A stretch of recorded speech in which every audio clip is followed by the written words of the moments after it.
how to add PDF to MailChimp campaign. Hello everyone and welcome back to the channel. In today's video, I'm going to show you how you can add PDF to MailChimp campaign. So let's get started. First of all, you got to log into your MailChimp account, and over here at the left side, you'll be able to see a couple of options. So you got to head over and click on the email that you're creating right now.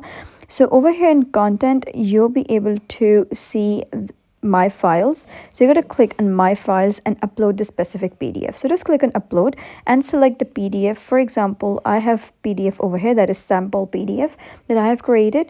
So I'm just going to click on this PDF, and then you're going to click on copy URL in order to copy the URL of this PDF. Now you gotta head over to the template that you're editing, and you gotta add a button that whenever someone clicks on that button, they will be redirected to another interface where the PDF will be shown. So let me just drag and drop the content of a button. And now here I've added a button, but now I'm going to edit the text of a button and say something like, click here to download the PDF.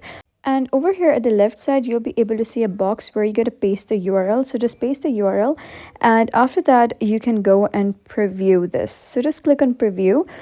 And here, when you click on this button that says click to download the PDF, here you can see that you'll be redirected to another interface where you can read and download the PDF. So that was how you can add PDF to MailChimp campaign. So if you found this story helpful, give it a thumbs up and don't forget to subscribe for more helpful tutorials. I'll see you in the next video.